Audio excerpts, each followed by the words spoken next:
the mainstream media, both nationally and internationally, has covered the story extensively. And I guess they've sort of painted vegan activists with a particular brush.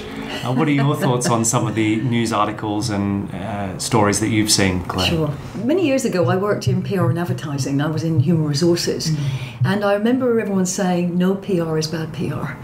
How else could we have so quickly got nearly over 60,000 views of Dominion? And now you talk to anybody, they know what Dominion is. That is pretty extraordinary. And through volunteer action, let's say what this is.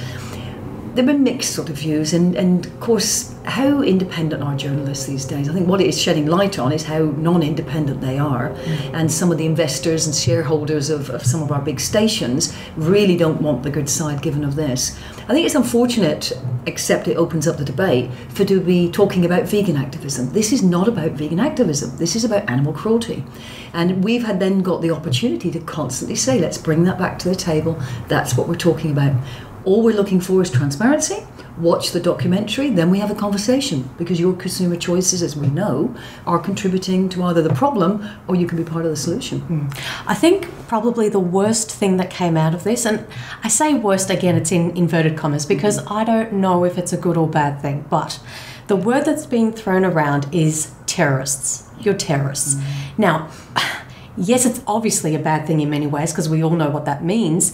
The possibly the good part is that it attracts so much attention, creates so much debate, that it's really opening the doors for more conversation, as you've said. So, good or bad thing, what do you think? Well, this is a really strong word, and I've been interviewed quite a bit this week, and words like harassing farmers, causing fear and trembling.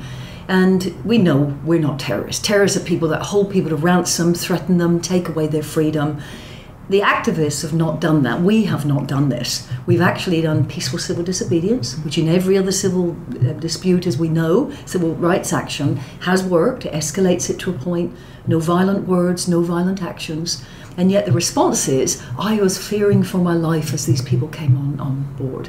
And I've been asked questions like, how would you feel if they came into your establishment? I said, well, number one, I've got nothing to hide. But if I did, I'd probably be very unhappy if I was doing it. However, it doesn't mean they shouldn't be doing it. And I'm sure if people were consuming of the products and services I would have, they would want to know what was happening behind closed doors. So it opens up the debate, you're absolutely right. And it gets media attention. It also makes the government look pretty foolish, I think. They're starting to look like buffoons, aren't they? And they're chopping and changing and saying one thing. And then, I know we'll talk about it later, there are other actions happening the same week which they've not shone light on. How blessed are we for that?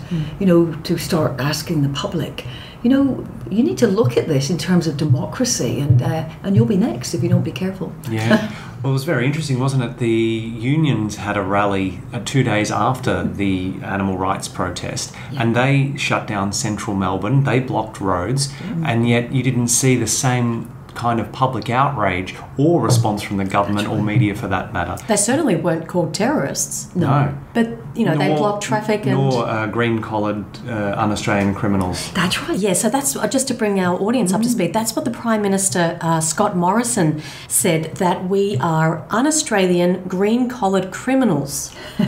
Wow. And then the Federal Agriculture Minister, David Littleproud, said that your actions, our actions as animal rights activists, are as good as terrorism. Wow. I mean, that's very strong language coming from our government. They're 100% supporting farmers. And I'm just kind of shocked that they're throwing the word terrorist around so loosely in this day and age. Because that's not, I mean, we're not, this is a serious thing. We're living in a very hostile era when terrorism is a real thing. And just to call activists terrorists without any substantial ground, I mean, no one has been hurt by a vegan activist. Obviously, we're here trying to save lives. So I'm just so shocked that they're using that word. Well, it's frightening in terms of where Australia's going. It makes a mockery of democracy. I think anyone who's a vegan has a bit of a sceptical view about do we really have democracy anyway. But this sort of language is terrifying in itself. And I really encourage people, non-vegans, and to actually look at this, put aside the animal cruelty issues. What does this mean in terms of freedom of speech?